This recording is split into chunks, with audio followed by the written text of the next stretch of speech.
What's up, guys? Paul from Golfers Authority. Welcome to Behind the Golf Brand podcast. This week, I have a longtime friend of mine, Keenan Phillips from Tremper Sports. Keenan's been around. Keenan's been on a lot of podcasts. Keenan's cool. I was just telling Keenan earlier that I was all excited because I heard him on the TXG podcast, and I was like, I know we did podcasts with those guys, and it was a general, and I was like, I need to get him on the show. But Tremper, you guys know who they are. If you don't have probably good clubs, because Tremper is in I just telling Keenan, I'm like, you guys are like gold standard, man, for a lot of stuff. So they make phenomenal shafts, and it's not just one shaft line or one type of shaft. They make shafts from iron shafts to hybrids to drivers, and then also they own a lot of companies too, which is kind of cool because you usually see a shaft company that will only have we only own this. We're just this company, and with True, they have lots of companies under their belt. So it's kind of cool to see a company like this and a lot of Midwest values and South. I think it's cool. So without further ado, welcome to the show. Thank you for having me. Yeah, a lot of stuff going on for the Tremper family, and it's fun to be able to make it all happen, I guess. What's funny is you guys are a big company. People don't realize how big you guys are. So what do you guys make? I guess what sports are you in? Let me start there. What sports are you guys in? Because I know it's not just golf. Yeah, so we have our golf division, which obviously I work in. And so we have Tremper as a brand, Project X, Accra, and Aerotech. So a really cool thing about that is, we can kind of separate those brands. They all make specific types of products for specific players. So that's a really cool advantage we have, I guess, from that sense and from an R&D sense as well. And then for other divisions, we have a baseball division that just got started about a year and a half ago. So that's anything from T-ball bats all the way up to BB Core, which is high school, college. So obviously being here in San Diego, which is where I'm located, this is our R&D facility for all our composite materials. So kind of being so into, composite R&D, it just made sense to really expand those fields. That's where baseball came from. And also our hockey division. We've been making hockey sticks for 20 years. We used to make them for other companies that would brand them as their own stick. Really? I didn't know that. We did. So it got to the point where it was why are we doing this? Let's just make our own. Yeah, we're white labeling for somebody else. Exactly. And it was stuff that was getting played in NHL, winning Stanley Cups as well. So it's high quality stuff. Who are you making it for? What companies back then? Do you even remember? I think, let's say Easton, Jofa. No, I think it was Combat and Reebok, maybe. I think we're the two. I know one of those is correct. One of them might not be correct. That's cool. I'm not a big hockey guy, so I grew up in Texas. We don't do hockey in West Texas. So we have our hockey division, which is great. You have your North Stars. Come on. That's right. That's 5 hours away. That's as close as it gets to love. Yeah, because you're from Austin, right? So that's I grew it's a long drive. Yeah, I grew up Dallas? in Lubbock even, which is Lubbock. That's far. Middle of nowhere. Yeah. But our hockey division is great. That's where we're almost I guess, a Titleist, a TaylorMade, a Callaway, a Ping. We're an OEM in a sense. We make sticks, gear, padding, skates, all the above there for hockey. And then our lacrosse division as well, which is a few years old. Once again, being Texas, I don't do lacrosse that much, but our lacrosse division's really grown over the past year and a half specifically. And so that's been a fun one to watch grow, and just those younger brands watch develop has been really cool to see. I didn't know that. And gloves. Yeah. Holy crap. I know. We got a little bit of it all there. So we do it all in hockey for sure. So my kids play lacrosse. Lacrosse is getting big, at least in Arizona. I know it is getting the West Coast. I know it's an Eastern kind of sport, I guess. But I didn't realize how big it really was getting out here, and especially in California too. So my kids started a year ago, and dude, that's a legit sport. That sport's hard, and what I like about it is they are running the entire time. which is great. That is true. So a lot of cardiovascular exercise there. Dude, my kids are so drenched in sweat. Like the top of their hair is wet. Like the top of their head. Like they're sweating when that happens, right? That's like impressive too. That's a dry heat. Yeah, like it's not like a humid day. It's like nighttime. It's like 70 degrees out, right? And they're like full of energy and like they go to bed right away at night. I'm like, oh, this is the best sport in the whole wide world. Yeah. I don't know. I think lacrosse is a cool sport. So like, what sport did you guys start in? Golf. So we've been making golf shafts since 1902. For reals? I didn't know that. Yeah, so that's in True Temper Sports. I guess used to be American Fork and Hoe. Long time ago, before anyone knows. And so it was 1902, and then when hickory was still going on, this was all our steel manufacturing at the time. We got into the golf. Where were they based at back then? Geneva, Ohio. Oh wow. Yeah, and so True Temper has been around for a long time. We have been, so a lot longer than people realize. I think the first steel shaft we made was like 1927, around there, late 20s, early 30s. So that's kind of when that transition from hickory to steel really started happening. And then 1964, we moved the plant down to Amory, Mississippi, where it's located still to this day. So we make. Oh, and that's for all the steel shafted clubs or steel shafted shafts. Yep, steel shafted shafts. They all come from Amory, Mississippi. Still 100% owned, which is really cool. So that was like your bread and butter initially. Yeah. I would say like was steel shafts, right? Because like listen, like what I think is so cool about this company, right? It's like True Temper, like you guys have dynamic gold, right? Which is like literally the gold standard. And then you have like AMT as your shaft, right? Elevate's your shaft, like, and those are all steel shafts, and it's a lot, right? And then you have the Aerotech line. Yep. Which that's for hybrids, right? Yeah. So Aerotech's all graphite. It's graphite. like steel fiber technology around it. So it's really cool stuff we have. And then Project X and Accra. I mean, we got a lot going on, like I said. So before we get into the whole company, so like I want to know more about you first, right? So where'd you grow up at? Texas, right? I grew up in Lubbock, Texas. Yeah. What did your parents do in Texas? Like, what's in Lubbock? I don't even know. Yeah, what's in Lubbock. so Texas Tech, middle of the state University. So I was born in Austin, moved to Lubbock when I was, I guess, like a year or whatever. So I grew up there until high school. My dad worked for Texas Tech University. He was the chief technology officer, I think. Oh, wow. Or information officer, something like that, for the Health Sciences Center at Texas Tech. Mom's an occupational therapist. Graduated high school. They always wanted to get back to Austin. They luckily let me finish out high school, though, where I kind of, had all my friends. We had a solid base there. And I ended up going to college at the University of Texas as well, which is in Austin. So it just kind of worked out that way. So folks still live in Austin. I went to Texas. Now, you're not a golf pro though, right? Like you didn't. Correct. Did you play golf in high school, like on a team, or were you just like normal, like everybody else who played with their dad? Yeah, I played baseball growing up. That was your sport? So that was my sport. I played baseball all through high school. My dad played golf at college in Baylor. Oh wow! So he played. So I always played growing up. It was always really kind of close. Yeah, it was like something you did with your dad, but it wasn't like, oh, I was training every day to be a golfer. Oh yeah, No. That wasn't me. You can tell by my score. No, yeah, not at all for me either. And so it's just something we enjoyed doing, and then really got into it, especially in college with buddies and with my folks living on a golf course in Austin, getting to play with them more and more, and got into the equipment side with, funny enough, kind of Rick Shields and Peter Finch videos back in the day, which obviously now they're humongous, but at the time, I mean, they had 20,000 subscribers when I was watching it. Yeah, Rick Shields hit like 2.2 million. Like, he's the biggest YouTuber. So I remember, sitting there, whatever it was, sophomore year of college, just like watching these videos, and my roommate said, "What are you doing?" I was like, "Oh, this is so cool. He's hitting the new SLDR." Or whatever. Yeah, and we had Golfsmith 10 minutes away from us, rest in peace. Oh, that's right. But yeah, so the equipment thing, I just kind of got into it all at the right time, and luckily. So did you like geek out on the equipment? You're like, oh, this is cool. Oh Like yeah, that's what you. yeah, gearing up for sure.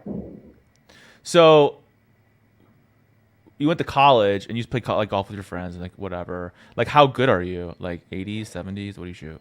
So I'm a 4 is my Holy handicap. crap, I think dude, you're good. 4.5. It's one of those. No I wonder you want don't me to come play play it. golf with you. You're gonna kick my ass. Like it's not even. No, It's not I even be don't a play a lot. contest. I don't play a lot actually. I think last year I played like 22 rounds. That's what people think, right? They're like, "Oh, you're in the golf. You do golf stuff. You play golf all the time." Like, no, man. Like, Yeah. it's like there's a. I don't know. I wish I did. So I I'm mean, super inconsistent. I can go shoot 75 or 85 and not really be surprised by either. Um, just luckily, like I said, with my dad playing at a pretty solid base, and uh, between him and my mom, fairly athletic, I guess, which helps as well. And the hand-eye from baseball and that motion of swinging. I still kind of fight the baseball swing a little bit every now and then, but it was a. did you ever? Did your coaches ever tell you when you were a kid playing baseball, or to your dad, like, "Oh, you shouldn't be playing golf because it messes up his baseball swing"? Because my Nah. kids coach say that all the time to my son, like, "Oh, you shouldn't be playing golf." They literally say that to us all the time. I'm like, Yeah. really, dude? No, it doesn't. He's 9. Like, Yeah. doesn't And I played like come on. growing up. I mean, I played like 10 times a year, maybe. So Oh yeah, I like me it too. wasn't gonna mess up my. I play like Twilight rate. You know, it was like, I mean, Yeah. Twilight rate was like $5, right? But it was like 115 degrees out in the shade. But it was like, I don't care. I paid $5. You know, I mean, Yeah. whatever. It's like something to do for 4 hours with your friends. Yeah. And I got more into it kind of late middle school, early high school, early middle school, I guess, with buddies, because then they played in high school, and I was kind of more focused on baseball then for sure. But it was just something. Did you play we could baseball do, in high school, in college, or no? I didn't. So I Did you get hurt or did you get burned probably out? could have burned out. Yeah, I played my whole life. I You probably get could burned have, out. It's not. but When it I quits was being burned fun, it doesn't out, matter. and the 5 a.m. workouts is not my thing, and I knew that going into it, and I wasn't even going to act like it was going to work for me. I like my sleep, and I'm not waking up at 5 a.m. 5 times a week to work out. So I got into the school I'd always wanted to go to, and just enjoyed it from there. So what did you major in? So I majored in sport management with a business minor as well. So I always knew the sports industry is where I wanted to end up. I didn't exactly know the route I was going to take for that. But I kind of trusted myself, I guess, in the sense that it's not really a field that it's not, say, like accounting or finance, where you have a job like right out of college that's going to, pay well and, a good career lined up basically for you. Things I have changed, trusted myself. dude. Yeah. Yeah, like you know what it is. Like I don't know. Like I'm a little older than you, obviously, but like people think like, oh, you gotta have a traditional career path, right? Whatever that is, and it's like that's not even true anymore. So it's like, I went to law school. How many years of school I go to law? 12. I've done 19 years of freaking school, dude. And like my parents will tell me like, oh, my son wants to be a YouTuber, his dad was telling me the other day about this, and he's like, I told him not to. I think it's stupid. And I was like, why'd you tell him that? Like, I know YouTubers that make way more money than you do, man. Like, yeah, go for it. Like, that's the thing. Go for it. Like, you're gonna learn about business. They're gonna learn about all kinds of cool stuff, technology, being creative. Like, why would you not? That's like especially at that age, like if they're enjoying that as a hobby, I mean, it teaches you, creativity, It gives them confidence, right? Like, I mean, it's ballsy to do that. Yeah. Like, I don't know. Like, my kids said to me the other day, well, not the other day, like 2 months ago, they're like, Dad, will you help us make a YouTube channel? And I was like, sure. I have the team. So I'm like, yeah, I'll do it. So then I like surprised them, and like they didn't know I was doing all this stuff. So I went and like created a whole channel for them. I got like graphics made for them, like all the shit. So it looks like all legit, right? And then I'm like, they're really into Pokemon cards, right? Now, like that's what they're totally into right now. So like we have a whole Pokemon channel now. Just my kids, like we have like no subscribers, but they have so much fun with it. I record it, and that's all that matters. And I'm like, but when like watching them being confident, like it's cool, man. Because like I wasn't that confident when I was 12, like, and it's like I don't know. I just think it's really especially cool. 12. That's like the middle school years. Yeah, no chance, dude. That's like the worst years of your life. Like, I don't know. I think that's when kids were cool in elementary school and they become jerks in junior high, and then they like become somewhat cool back again in high school, right? Yeah, So it's that's like, where God. everything changes for sure. So I don't know. I think like that's like me too. Like I did traditional stuff, and like looking back, yeah, it's great that I did it, but it's like now at this time, it's like kind of knowing not go. You don't have to go a traditional path, right? Like, oh, I want to become a finance major. Because like knowing people I know who went to finance, like I know tons of people who had finance degrees. Yeah. Did they ever practice finance? No, not in a million freaking years. They went to sales. Like, they make more money in sales than they do in finance. So I know. It's funny. I was gonna go to law school, so I'd study for the LSAT for like whatever 5-6 months. The day before the worst. The day before my exam, like I'm doing some last second. It's like 9 o'clock. I'm trying to get to bed early. Like some last second prep work. And the way we had a house, a 6-person house my senior year of college. And the way it worked was the bathroom, my door, whatever, kind of shared the door to the bathroom, unfortunately.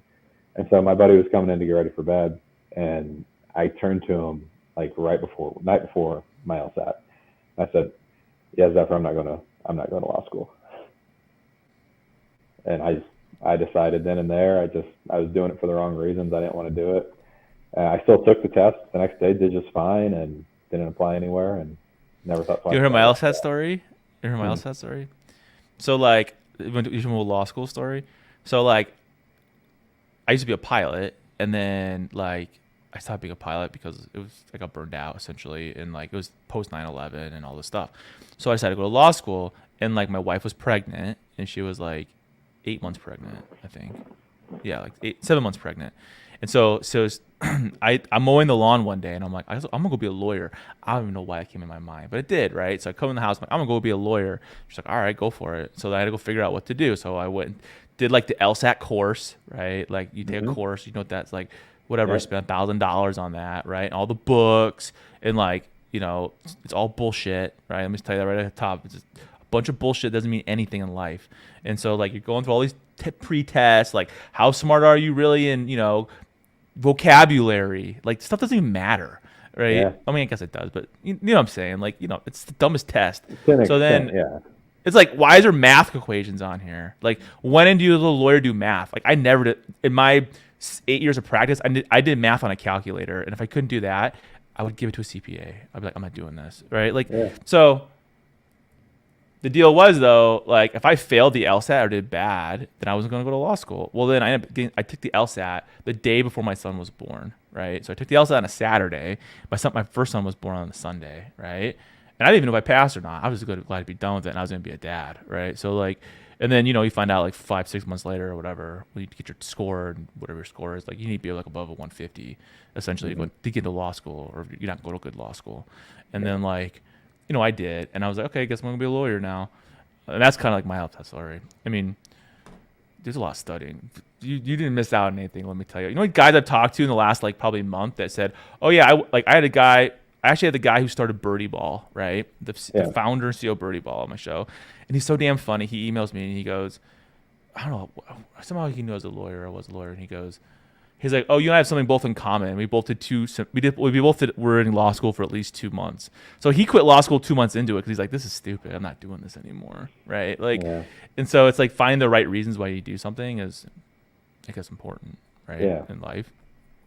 Yeah. So you decided to take the LSAT, and then what'd you do?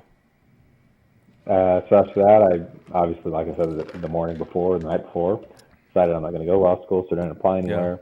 Well, with my... To your parents? Oh, yeah. And they were like, okay. After the LSAT, you're like, oh, if I really want to do this. Yeah. They're like, all right, that's, really what you want to do type thing. They're supportive about the whole thing.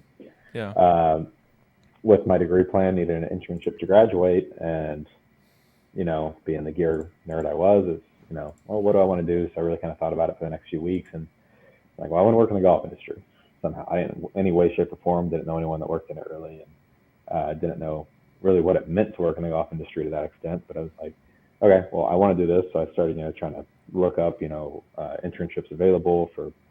You were a senior at the time? I was. So this was like last semester, everything. really down to the wire here, needing to make it happen. Like, I need to find a job. 'Cause I'm graduating in May, and I'm gonna move back in with my parents, and I'm gonna be Yeah. that guy who doesn't have a job. So I'm figuring it out, looking it up, and you know, something that kind of dawned on me was something one of my marketing professors had said, and an example he'd given, which was, you know, obviously you're always marketing yourself, and an example he gave was a former student who had come to him for advice on he wanted to work for Nike, and he told him, he's like, well, just, you know, reach out to them about yourself. I don't care if there's a posting or anything, just reach out about yourself, you know, about who you are, you know, kind of what you stand for, your background, and, you know, just how bad you want the opportunity to work for them in an internship perspective. And whether or not the story was made up or not, I don't know. But the story goes that he reaches out to them, gets the internship, so moves to wherever it is Beaverton, Oregon, yeah, and has an internship, then gets hired on after. And so I'm thinking about this too, and thinking about how it could apply to me for the golf industry. And so I reached out to True Temper on their contact form on their website, actually, because they had nothing posted. Couldn't really find a lot of things posted in the golf industry for an internship. Why did you choose True Temper? It's funny enough. There's a million golf brands, so I want to know why. Yeah, well, so I could find some stuff for like TaylorMade, Callaway, Titleist, Ping. Some companies like that had at least one posting. Yeah, a job board, but something you're not qualified for. It's like some kind of engineer. That was it. It was like nothing I really wanted to do type thing. And so maybe not going with an OEM, I was like, maybe I can at least get a response, you know, get.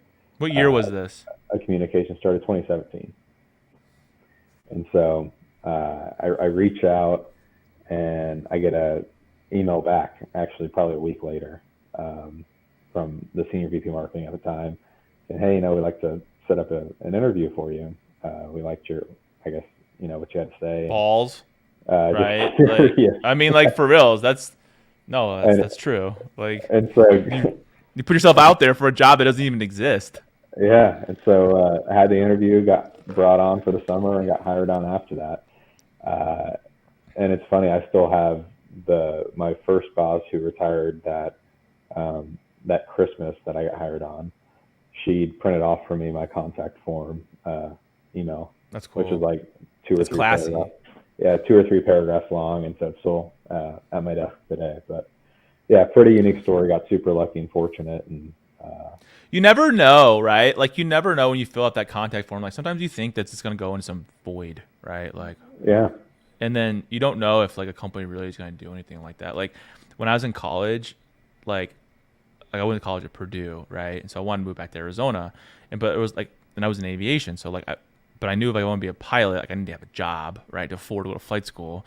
So I was like, I'm going to work at Boeing.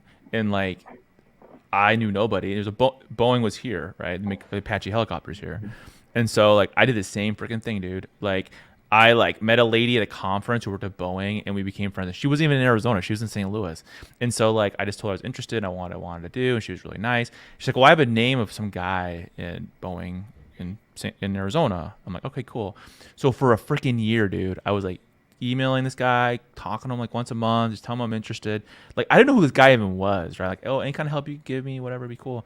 Dude, finds out he was the vice president of the company. I didn't even know that, right? And so, like, all of a sudden, I get a call one day from Boeing, and they're like, so-and-so recommended you for an internship. They even had an internship program. And so they're like, we want to have you come in for an internship. And so I guess I was like the first intern they had in like 15 years, right? It was me and two other dudes. And only because this guy like knew I was really interested, right? And I wanted to work there. And and when they interviewed me, it wasn't like they're interviewing me for like a job. They're like, oh, it was two different departments, and they're like, oh, which one sounds cooler to you to be in? Like, literally is what happened. And I was like, I don't care. I'm just happy to be there. I made, how much did I make an hour? I made $20 an hour, which is a lot of money back then. You know, it's like, you're probably even born yet, dude. No, you probably were, but you're probably like a baby. So it was like, and I was like, oh, I was the richest person in the world, $20 an hour. Like, I think minimum wage was like $6 at the time, you know, or $5. So I was like, oh, hell yeah. But the same thing, though, you put that out there, like, you don't know. I met so many cool people at brands by like filling out a contact form on brands I liked and I respected. I was like, hey, I'd just like to talk to you guys about working together potentially. Like, that like finds out it's like, I made some really good friends that way that like, were, the VP of communications, or not communications, or something. I don't know. Yeah. That's a cool story, dude. Yeah. So then, did you have to move to Memphis then, or what? Yeah. So 2.5 weeks after graduation, moved to Memphis, which is where the headquarters is, and That's an was there for adjustment. 5 years. Yeah. Austin, Memphis, but it was good to me. And 5 years later, moved out to San Diego. So what are you? What are you? What is your role? I guess. True. Yeah. So I'm Tremper. manager You guys of. changed your name. I don't know. I don't want to get I it wrong. know, I know, I know. So I'm True manager of. Temper. Yeah, True it's all over the Sports. place. True Temper Sports. Okay. So I'm manager of product marketing, so I do all the product marketing for us. And then For all the also, lines, or just yeah, golf? for golf. Okay. Yeah, so just for golf. I only really work in the golf division. And then our developmental tours, so anything that's not Corn Ferry, PGA, so college and Oh, younger, that's cool. I head as well. So So is there somebody else that has to manage tour players, or the tour relationships? I guess you yeah, say. so we have a Corn Ferry rep, and then we have 4 or 5 guys on the PGA tour. Because those guys are Every traveling week. all the time, like every weekend, right? Like They are. they're gone. The season, they're gone the whole time. Yep. Because you probably have a lot of guys using your stuff, right? Yeah, so about 70% in the irons and about 80 in the wedges. It's like 77 in This the is wedges. freaking insane, dude. Like Yeah. you have the market share of professional players using your stuff for a reason, right? Yeah, Like, we're super fortunate from that standpoint, especially, from the fact that being a shaft manufacturer as opposed to a bigger OEM, like once again one of the club manufacturers, we don't pay any of the players to play our stuff. So I learned that last week from Fujikura, yeah, and I didn't know that. Like I didn't yeah, know like they don't sign shaft deals, right? Like yeah, it's just like an OEM, like a Titleist or whatever. But the shaft, that's why I like shafts and respect them so much, the companies, because it's like you're not. It's the biggest different. It's harder validation for can you. get. Yeah, no, it And they is the use you biggest for a validation reason. you It's for get. performance, not because they're getting paid $10 million to use it. It's because they want to win. Like Hmm. that's what you want, right? I mean, That's it. wouldn't it be, I think it's harder for ball companies because, like, oh, which ball company? It's going to be the same OEM that makes your damn clubs. So it's Yeah, going to, more often than not.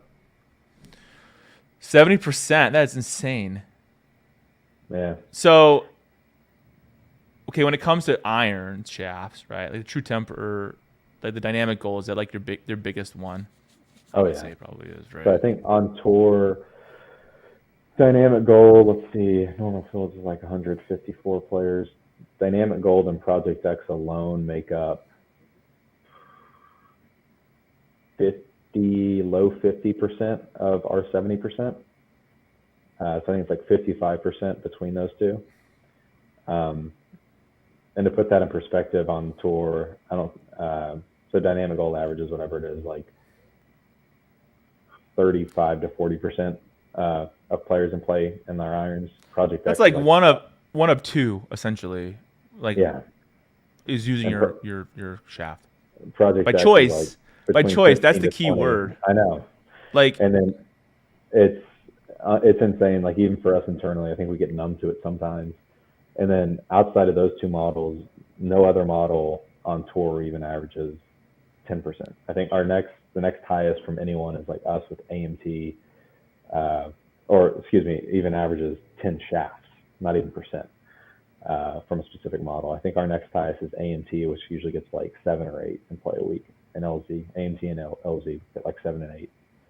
But yeah, so it's crazy from a PGA. it's so. I just love it. I think it's like the coolest thing in the world. Honestly, I just do, because I just think like it's an uphill battle for a shaft company, right? Because you're no different than the guy who's selling T-shirts, right? Like, you want to wear my shirt, cool, but like that's by choice. Oh wait, your Titleist brand, sorry, no. It's like, oh, you're using our shaft because you like our shaft. Number one, you probably use our shaft your entire life, right? Or one of our shafts, so you already know it's safe.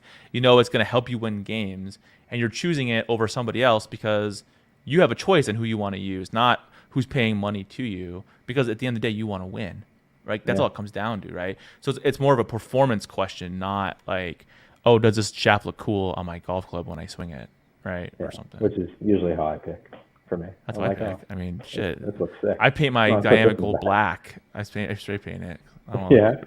No. I was about to say, we can just get you some powder coat ones. That'd be just as easy. Oh, that'd be cool. What if I did Yeah, like Rhino Guard on it? That'd be pretty redneck. that would be. Yeah, They would never break. They'd be that'd be super cool. heavy. Yeah, So is there different types of dynamic gold though? I thought there we're were different different. weights. Oh, that's right. But I So thought like maybe I'm thinking something else. we have a mid also now on tour. So we have like Dynamic Gold like 7. It's a little heavier, a little stiffer. Dynamic Gold 120, 105, 95, and then Dynamic Gold mid on tour right now as well. But What is the Elevate? so our Elevate line started probably about 3.5 years ago. So we had two. We had Elevate 95, Elevate Tour. So 95 obviously just being that 95 gram, that lighter weight, softer, higher launching steel shaft. And the Tour part really trying to give us kind of 120 gram. So usually if you see 120 to 130, that's more of a Tour weight. To give us kind of a Tour weighted shaft that was still relatively tip soft, help get that ball in the air and spin a little more for a player. So our Elevate line usually is going to be lighter weight relatively to, say, Dynamic Gold at 130 grams. And it's always going to be just on that softer side to really try to help get that ball in the air a little more. So it's great for recreational golfers. Which one? Elevate? Elevate. So it fits a lot of recreational golfers. But what about AMT? What's that's like? I'm trying to understand So, differences. Like what kind of? yeah. I guess I'm trying to educate, right? Like okay, what shaft is the right kind of shaft for what kind of person? Does that make sense? Yeah. So AMT, we have 3. We have AMT Red, which is going to be a lightweight one, AMT Black, which is mid to lightweight, and AMT Tour White. So what AMT stands for is Ascending Mass Technology. And what that means is as those irons get longer, so you go from say you start your 9 iron, once you move to your 8 iron, that's going to be 3 grams lighter than the 9 iron. Then that 7 iron is going to be 3 grams lighter than the 8 iron. That 6 iron is going to get lighter, so it progressively gets lighter Oh throughout wow. the set. With the idea being, if you have a player who really hits their shorter, their scoring clubs, you're going to want more weight there usually for control and accuracy.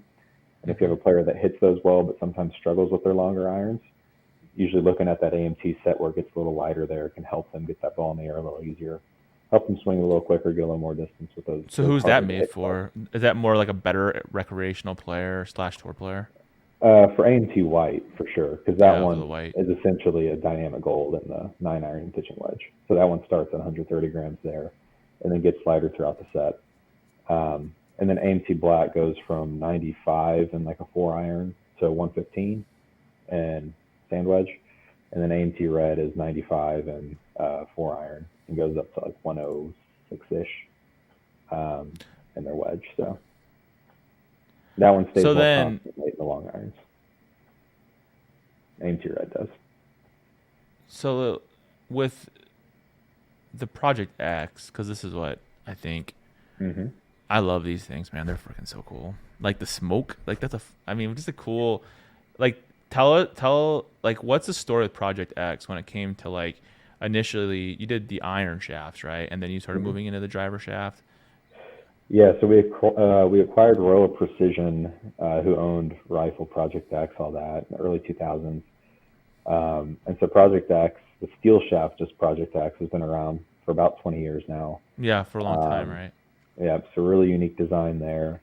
So it's stepless shafts, which one looks really cool, and just performs well for certain players as well. And then our graphite side, we had brought Project X into the graphite realm in kind of the late 2000s, early 2010s. And, it was doing okay. It was hit or miss.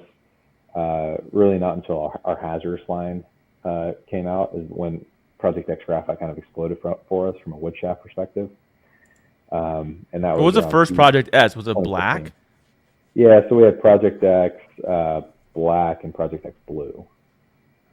And then we had like a PXV 52. We had a few other models.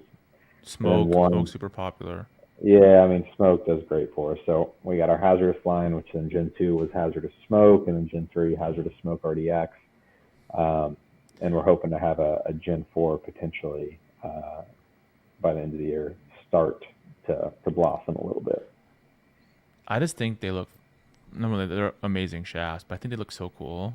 Like, just they just look badass. That's the way I can describe it. You know, like whoever came up with the design, you know, whatever that is, like, I don't know. I just think they're phenomenal. Yeah, I mean the branding behind it, everything. You got the Hzrdus diamond there that holds the specs. That's our flagship line for sure for Project X Graphite. So when did the graphite shafts come out then? 15, you said 17? Yeah, I think original. So the Project X Hzrdus line. So Hzrdus, the original. Yeah, Hzrdus started in 2015. Yeah, like I mean, they all look cool. There's not one that doesn't look cool. So then, with the what just came out though? Wasn't green and red just came out? Yep. So we just had RDX red and RDX green come out for us. So we completed our RDX line of Hzrdus. So that's kind of Gen 3 for us. We have 4 products. What does RDX stand for? I think it was short for like Redux. So like more than anything. So just obviously just kind of a newer generation. So there's like, so by looking back at the history, right? Like, exactly. So then like there's just a plain old Hzrdus, right? Nothing plain, but like there's Hzrdus, yellow, green, blue, whatever, right? And then Gen 2 would be the smoke series, right? And then Gen 3 is the RDX series. Mm-hmm. And all you're really doing is slightly tweaking the design, right? I mean, it doesn't matter what shaft you have; they're all great shafts. It's just different developments that you're adding, features, I guess, to the shaft, right? Correct. Whether it's newer materials, whether it's newer technologies, but most of the structures, like say original black, then smoke black, then RDX black, those are going to be minor tweaks along the way, from PGA Tour feedback, from our OEM partners, from club fitters on kind of some of the softer flexes that don't necessarily get play on the PGA Tour, so we don't get feedback from like a 5.5, so regular flex. So we take all that into consideration to really try to make that best possible shaft as the game evolves. So there might be a new generation coming out at some point soon. Not soon, but Gen 4 technically. Yeah, so Gen 4 at some point down the road. I'm assuming, yeah. But smoke just came out. Smoke green and red. Oh yeah. RDX just came out like at Christmas time, right? Or like November? Yep, so we had smoke green and red around November. Just smart. And then we had timing. Smoke black. Yeah, I mean, it just ended up perfect that way for Christmas. I know, because when you told me that in November, I was like, did it for the holidays? Like, what the hell? Yeah, as the marketing guy, I'll take. Yeah, that was the plan all along. It just happened to be that way, but because we had original black come out the previous October, and then blue was around this time last year, a little before. It was around January last year, PGA show. So that RDX line's really expanded and grown. But when you look back at it from now with the original RDX black, it's but look how far it's come in like 7 years. Like it feels like it's a mainstay already. You know what I mean? Like you look at it's like a Mitsubishi 10C. It's like, oh yeah, like it's almost like it's a well-established shaft, right? That's like it's not like a fly-by-night shaft. You know what I mean? Where it's like, oh yeah, somebody came up with a new shaft. Oh yeah, I've never heard of it. Oh, it's a good shaft. Yeah, but I've never heard of it. No, that's our flagship product. That's our flagship brand for sure on that side. I mean, if you see that Hzrdus branding going forward, for us, right away. You can see a million miles away on that shaft, man. The way it stands out, like the yellow on the black, or the white on the black, or the green on the black, like it just stands out so well. Like it's so clear. There's not a bunch of bullshit, like making it look all pretty and crazy. It's like it just stands out. But if you guys do something cool in the graphics, you put it like on the inside the Hzrdus, like where it stands. It's just brilliant. Like whoever that was is brilliant. Great marketing. It's clean all around. It's super clean, and it looks like I don't know. It looks freaking cool, and it's a phenomenal shaft. So then you guys bought Accra, right? Mm-hmm. Like, what year was that? That was like 18, 19? 19? Probably, I believe. Right? It had to be. Yeah, I'm trying to remember when I did the press release for that. 19 of, it was like July. So July 2019, around there. So then why did you want to buy Accra? So we'd always had a great relationship with Accra. Yeah, that's what I heard. They always talk great about. Like, I remember because I used to work with Accra too, and you guys were like buddies, and you guys like did stuff together already, right? Yeah, Kind of a so they thing. Like, shipped it wasn't out. like, They were a yeah, distributor basically. So 'cause oh, PG&C, the Accra and Kingston, they had this great shipping warehouse, and so for our aftermarket dealers, um, so what I mean by aftermarket is anyone that's basically not, a big OEM. OEM or Yeah. So if you're going yeah, to a shop or something, PJ or going to Superstore get or feet, or going to yeah. get fit, that buy shafts individually, they would ship them all out for us, and they'd done that for a handful of years at this point. So we were really close with them, and so that was really, it just made This is sense to pre-COVID. bring. Yeah, Like so this it's wasn't like a pre-COVID. COVID decision. This was like a year before Correct. COVID. Yeah, and so it just made sense to bring them on board since we were already so tight knit. And you got a And bigger name, bigger market share, bigger, yeah, yeah. bigger R&D budget and all that. So it was No, really I mean, I more think of it's cool. bringing them on as opposed to, that's when you Yeah, it always wasn't hear like a buyout. Like, oh, yeah, yeah, it it was was like, more hey, just this would be like, cool. You guys should come. We should let us buy you, but like you guys make good stuff. Let's do stuff together, kind of a thing. yeah. Not So like, yeah. So use our resources and help each other here. So it made perfect sense. so where is the R&D done for you guys then? Is it in So Mississippi? all our graphite R&D is done here in San Diego. So we have And then like what about the literally irons? 15 feet away from me, Amory, Mississippi. So that in Memphis. So they're What about about 2 hours Aerotech? away. Where's Aerotech done at? So Aerotech, for all the graphite parts we'll do here, but Oh, then to okay. get them wrapped in the steel fiber technology, that we have to source That's so cool. elsewhere. So that one, just the R&D process for that takes a little longer to get that then steel fiber wrapping done. But any graphite structures get done here. So so I can better understand. So like, what does Accra do? Is it differently than Project X? Like, So you guys both like Accra, driver shafts, right, and fairway woods, but like, what's different about them than Project X, if that makes sense? yeah, so Accra is custom club fitter only. So you can only get an Accra product by going to. That's my son opening the garage door to my studio. There we go. I like the After, lighting now. Look dude, now I at can't see anything, so that. I don't know what they're doing. But go ahead, sorry. You're good. I'm But so white, dude. It's like I'm a ghost. like you get some UVs, my guy. I'm on a podcast, bud. Oh my god, my son's hilarious. He's asking for my keys. Go ahead, sorry. Hi. I'm on You're a good. podcast. Hi. They're out of school this week, and he had like a little baseball camp, actually is what it was, where he could play. Oh yeah, is it spring break right now? Yeah, Look at that. I'm really bright, but go ahead. Sorry to. Oh, you're good. You're good. Yeah. So Accra.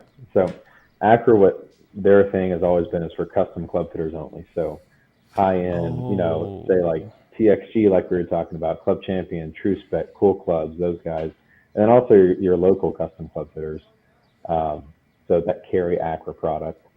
So they only make product for them. They won't sell to OEMs or just anyone like that. Or you can't just go find an Accra product super easy. You kind of have to know where to go. Oh, so I had to go like a custom fitter or. Exactly, because their whole thing is fitting. They want you to go get fit for that product because, we believe in the fitting aspect of a golf shaft specifically, and to be able to have a line. I'm looking at your facial reactions, which is cracking me up. And so to be able to have a line though. Oh look, I'm back to normal. Look at that. Go. Look, the coloring is perfect. I'm not like a ghost. My wife's like, "Can we close that?" I'm like, "Yeah, close it, please." Much better. She had to go pick him up at that training camp thing. My kid's like totally into baseball, dude. Sorry, like you were. That's my son. Yeah. Like, he's only 9, but he loves the game. That's the thing about being a parent too. Like, both my kids play baseball, but my younger one loves baseball. So I'm like, whatever you want to do, man. I'm not the crazy parent, right? Like, you got to be good. I'm more like, whatever you want to do. You want to go baseball camp? Cool. It's cool baseball camp. Yeah. No, that was always, I think, for me with my parents, that was huge. And the fact that it was, I luckily had the freedom to be I can enjoy it as much as I wanted to. Like if they're like, hey, if you want to do this, we will support you 100%. That's how we If you, are too. if you don't, Yeah. it's good, you know. Because I hate dads who like, oh my god, dude. Like, I totally digressing here, but like, Sports parents can be. oh my god, like my son had tryouts like a month ago, not even a month ago, like 2 weeks ago for junior high baseball. My other son, right? He's okay. He hasn't. Just kids who are trying out that had been on club teams since like first grade, right? Like, Yeah. so like my son likes to play little league, and he likes to play lacrosse. That's his sport. So like but I thought it was cool. He's gonna try out. I'm like, all right, cool, whatever you want to do. He didn't make the team, no big deal. But like I would go pick him up every day for the tryout. Dude, there were no kidding. It blew my mind. There were dads there watching the tryouts at the school. Like and it wasn't just one dad. There was like probably 30 dads watching their kids try out for a 6th grade baseball team. Which I was like, how in the hell do you even get on campus? Number one, and number two, like for reals, dude. Like, grow up. You know, like I don't know. They're showing up in the baseball pants and the cleats and everything. Oh yeah, the dads are decked out, right? Like, on, yeah. Yeah, it's like talk about tools, dude. Like for reals, and these kids are not gonna make it to the Major League Baseball. Like they're not. Like they're not. They have a 1% chance, you know. And it's like baseball's so hard to crack into. And like when I was a kid, like we didn't have club. We had small club, like teeny tiny. Now like clubs. I mean, it's probably like it is in Texas. Like club baseball in Arizona is huge, right? And like there just is. Yeah. I mean, my younger is on a club team, but because he wants to play on it, and I'm like, all right, whatever you want to do. Yeah. Sorry, we like a lot of random conversations on that show. Very good. Yeah, I'm good at that. Yeah. But you know, because you're a baseball kid, right? So you know what it's like. I could, the travel ball and everything. But it was one of those. Like I said, you did travel ball? Oh yeah. We had to and love it because there's just nowhere to go. One team. You have to go somewhere. There's like, you play the girls' team. Yeah, I'm playing the same teams all year, if not the same 3-4 teams. I mean, like I don't know, like my kids who are my older son's age, those dads I took those dads, and they're playing tournaments like in Vegas and California, and I'm like, oh my god. Yeah, no. Our stuff is like a drive, like a short drive away. Oh no, those are like weekend in Vegas, and I'm like, oh, it's a 6-hour drive, right? Yeah. Like, well, I guess we had like Dallas would be the closest. It's 5 hours technically, but it's 5 hours in Texas. Like that's the closest. It's not like we're going out. You guys are like right in the middle of the state, though. Or Lubbock's right? Like up in like the Panhandle, so it's like between Oklahoma and New Mexico. How far are you from Amarillo? 2 hours. Which way? 2 hours south. Yeah. Oh, you're like all right. Yeah, the middle of nowhere. Yeah. So with the Accra line, it's like they make really great shafts, but it was more for like dealer, high end, custom fitting. Yeah, like so it's a niche market, I guess you could say. They're always fitting concepts. So with the Accra stuff, you know, we don't have to hit a specific meat of the bell curve. We can kind of pick a player profile or a fitting concept or idea we really want to elaborate on. That's harder to tell in a mass market, but to club fitters and to the people that are knowledgeable about shafts in general and that are fitting these people, they know how to use that properly. They know how to use the technology to exactly get them and the so right that's where product. That brand really just blossoms and is for the past, I mean, for 15, 20 years, it's been, I mean, their relationships too with the Accra brand specifically in club fitters is it's been huge for us. And yeah, bringing those. It's a different market, I guess, right? It is. Yeah. Yeah, because I mean, we sell. I mean, I was hitting like I got the TZ5, TZ6 shafts, like when they first came out, and I think I'm not using them right now. I took them out because I'm using something. I don't know what I'm using now. Actually, I'm getting refitted right now, so I don't know. I don't even have my clubs. I won't pick them up till tomorrow, so I can't remember what we chose. But because I should say like, oh yeah, we took True Temper. I think I did. Drop the bag. The whole bag. It's like, but I bought it. I didn't get it for free. I honestly don't remember because I had my clubs in like 2 weeks, so I don't remember what I chose. Yeah. Usually what happens too is you kind of choose something, and then the fitting guy like says, well, actually, this is what you should use based on your profile, and then they like put you into something, whatever that is. But is Accra making so like the last stuff that they made for Accra was that the TZ5 and TZ6, or is there something new that's come out since then? Yeah, so we just had the new TZ5 and 6 they're rolling out right now. So they're getting the dealers. So there's a new TG5 and 6. Oh, there is kind of a chrome version. Like the TXG boys did a video on it that posted this week that came out really good with Gavin Robertson, and it's so similar kind of ideology. Really cool. So once again, not trying to reinvent the wheel. They're about 10% lighter, so they could really hit those true like 50, 60, 70, 80 gram weights that are on the shaft. And just some new materials and a few new technology bits kind of hidden. So where are those made at? So the Accra stuff's made at our facility. So for that TZ line specifically, and certain shafts in the Accra line are made different places. So some Accra product is made in our China facility, which we've owned for 20 years when we bought Graphite. So we acquired Graphite in the early 2000s as well. So we've had that facility for 20 years. We own it. It's not like some other manufacturers that, have to kind of rent out space in a graphite manufacturing facility overseas. So that's a big advantage for us. And then some other Accra product is made in Japan. So just kind of depending on the product. Oh, that's cool. I didn't know that. Yeah. So I guess like for this coming year, like what's happening with True Temper? Like what are you guys going to be doing? Is there new stuff coming out? I guess new Accra shaft, right? Yeah. So some new Accra stuff's come out. Obviously we had the new TZ5 and 6 that I mentioned. Last year we had the new Tour Z RPG, so the new TZ RPG line from Accra 2 come out, which kind of falls into that TZ family. From the True Temper Project X side, a few new steel products. DG Mid has been floating around on tour for about a month and a half now. It's done really well for us. Trying to get some more parts through the lab to maybe hopefully bring that to consumers this year at some point. But that's been a really cool one to see blossom on tour. So Dynamic Gold Mid tour issue there. And then Project X, we got a few things up our sleeves still on the steel side. One part specifically I'm excited for on the steel side this year. And then some new graphite towards the end of the year for Project X as well.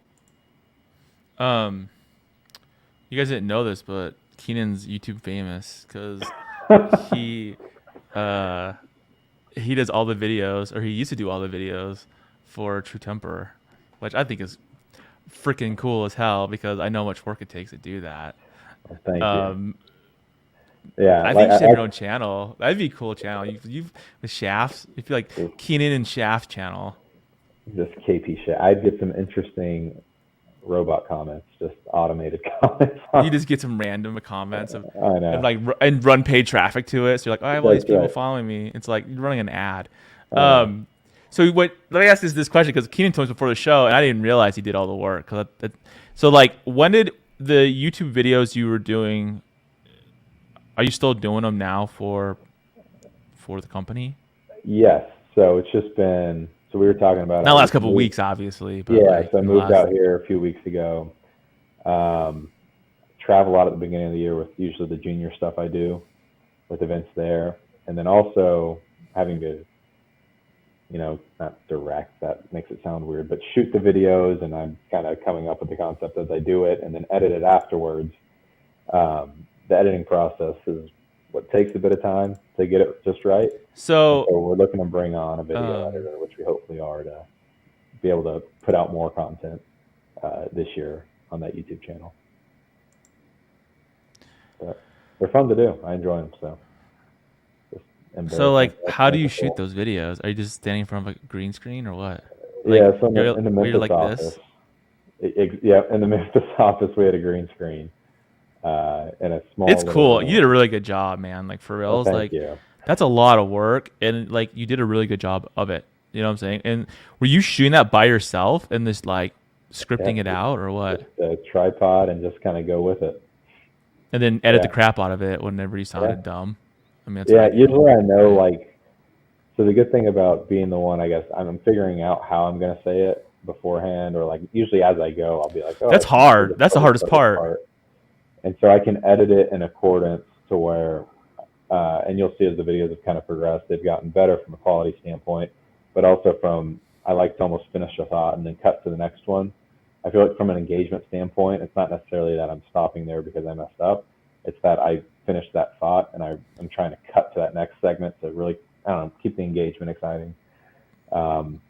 Because like you guys said, did you guys even have any content before that, or not really? We did. So we had some older True Temper school videos from years ago that we had done. I think there's still maybe a couple left on there just because they had a lot of views. So we kept Back them in up. the day, yeah. But once again, those were underdeveloped and just not at the level that we as a company now, for what we put on there, would want to post. If that makes sense.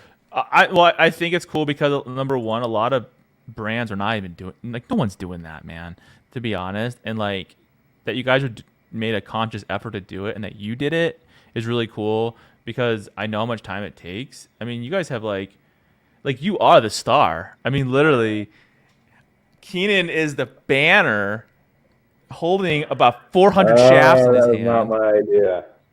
That was not my idea. I love it. I think it's awesome. I think it says new videos weekly on there, which is far from the truth. But that was the goal at one point. It's true for a little bit, but yeah. I mean, I think you did a really good job at it, and I think it's cool. And it's like you guys have 6,000 subscribers, dude. Like, that's a little less than me. So I mean, like, and that's you guys just making videos on like different shafts you're making, and like this, you know, whatever. Like, I don't know. There's not a lot of manufacturers making YouTube videos, and if they do, like, I mean, it's the big boys, and those are all just big advertisements, right? Yeah. Like, no, I think the whole thing about what I wanted the channel to be for us was, so it was right when COVID hit. Obviously, we were just stuck at home for a long time. Like, you know, a little more free time than usual for some work stuff. I really wanted to get into learning how to do more video editing and video shooting. You know, it's something I understand shafts are really confusing, especially when you have 4 brands. it's so confusing. And so anything I could do or we could do to help simplify that for the consumer is something to look up, just to put that information out there. Because as we mentioned earlier, we are the #1 shaft in golf. We're the leader in our field. We should be the ones, you know, helping spread this knowledge to people in a place where people can come to, you know, really just learn more about golf shafts in general. And the last thing I wanted it to become was, like you said, a walking advertisement. I didn't want it to be like, oh, hey, go buy this. I wanted to really just talk it through and, you know, like a normal person, like explaining it. Like, you could literally, no joke, bro, you could have your own YouTube channel. You could have like your Keenan does shafts. Like, no, it had to be all your shafts, obviously. You don't know about all the shafts. But like, honestly, like, you're educating people on shafts, but if you're not doing it in a way where it's like, oh, why the thing's so awesome, you should buy it. Look at these really cool animations, you know, blah, blah, blah. It's more like. And I've been a firm believer, like when we did, it's funny, Paula, who we just hired, has done the past couple tour reports for us, but we used to do tour reports every week, or we still do, after we win. And even some of the YouTube videos, I'm a firm believer in, you know, if something is genuine from a content standpoint, like if you see me mess up or laugh or whatever, like when my wife opens a garage door, like during a podcast, like something that's so earnest and pure. I think that is the best content possible. That's what keeps it away from being that corporate push or the go buy this push. Is just, hey, I'm right here. This is me. If I messed up saying this, oh well, you know. I get people like that. You get the naysayers to be like, oh, that's the wrong tool to use when you did blah, blah, blah, blah, blah, blah, you know, you should have gotten a whatever to test that out. I'm like, well, I don't have $20,000. So like to go do that. Like, this is all average people. Like, if I compare A to B and A to B are literally the same price, now it's like, and they do the same thing. It's like, okay, which one's better? Well, it depends on what features you like. I'll tell you, like, that's. No, I think for content, and even like, it's funny, people I follow, a buddy and I were talking about in the office yesterday, like, who's your favorite like Twitter follower for like NFL stuff or whatever. And I brought up, this is really a tangent, but I brought up Mina Kimes. Like, I love following Mina Kimes. I think she's hilarious. I think she's so sincere and genuine. And for me, when a brand or a person can come off that way, the content is just so much better. It's something I enjoy a lot more. It's just relatable. You don't feel like you're being sold. Yeah. Right. I mean, I want to inform you on the product, and if it works for you, that's great. If it doesn't, we'll try one of the other. I mean, it's definitely working. Yeah. I think it is. I think what you're doing is working. Yeah. I think it's cool you're actually doing it. I think it's really cool you're doing it almost by yourself, right? I mean, like you're recording it, hopefully you're not writing the long. script, right? Then Yeah. you're editing it and you're uploading it. Like that's everything, dude. So, Yeah. and you guys have a lot of products, so it's not like some short little video about. A lot of products. The good thing is, I guess I write all the copy for the product, so I know what I'm going to say Yeah, and that's what the talking true. points are. So that makes it easier. You're not bullshitting people either. Like, oh, what does this thing do? Oh, okay, what's the technical thingamabob that we're talking about right now that Yeah. makes it sound so cool? Like, you just know what it does, and you're just talking about it. Like, this is how we designed it. This is what we're supposed to be. This is how it's supposed to help you. Here's what you need to know about it. Yeah. It's not like, some rocket ship, graphic of a shaft flying or something. I don't really know. So I Yeah. think it's cool. I didn't really realize that till the day. Well, I know I saw it yesterday. I saw it like 2 days ago when we were emailing back and forth, and then I was like, "Is that Keenan in these videos?" And then like I was like, "Oh, this is really cool." So then I don't know. I had to give you a shout out for that. So you guys need I to follow appreciate that. True Temper's YouTube channel Yes. because Keenan's True on Temper it, and Golf. Yes, please. That'd be it's you once need to. again, much more content is to come. We have actually a fair amount shop that I've been traveling a lot, moving, and I finally talked my boss out of me having to edit everything. So, Dude, editors are expensive. They're so expensive. yeah, I know. I mean, you can find somebody to do it. I mean, if Yeah, Keenan can do it for free, they can find somebody. that's right. That's right. But no, wow. So I'm No, I excited think to you're see doing a that great channel job. grow more this year. Thank you. Thank you. Um, we should do a video together. That'd be fun. I could There be you go. like, teach me about the shaft, and When then you come up to San whatever. Diego. Yeah, or I'll use some other shaft, and you're like, oh, it's a piece of crap. You should use this shaft. You should do that. That'd be freaking funny. Well, I am excited to have you on the show. I'm really finally glad. I haven't talked to Keenan in like seriously like 2 years. Like we email probably a couple times a year, Yeah. just that, maybe 6 times a year, 7 times a year. Yep. But like I only talk to him, so it was really cool to have him on the show today. They found time in his busy schedule because he just moved from Memphis to San Diego, which I'm jealous about. And we talked about that for like a half hour before the show today. How cool San Diego is, but he doesn't even know where to go get food at yet. So, I'm still figuring it all out. but you guys, honestly, True Temper makes the best stuff. I mean, honest, they make the best shafts. You guys need to definitely check out Keenan's YouTube channel. Let's just call it that for right now. And that's, but then also,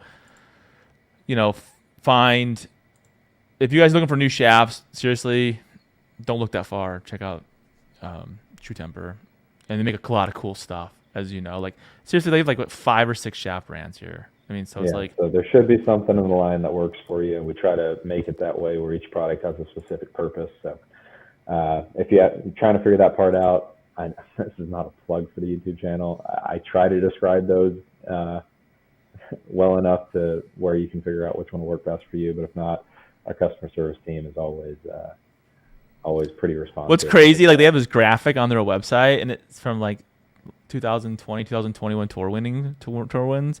Dude, what did it say? 83% of the tournaments you guys won. Like your shafts were used to win the tournament. That's insanity. Like no OEM company can say that. Nobody, right? I mean, Yeah. not that high. So I mean, know. that just tells you like the quality and that the players are wanting to use that product for a reason. Like there's a reason for it. It's not just hype, and they're not like they're paying them $10 million a year, right? It's like they want to win, which I think is the coolest thing. So, if I wanted to buy True Temper shafts, what would I do? Like if you're a person out there. Yeah, so you can check out our online distributors.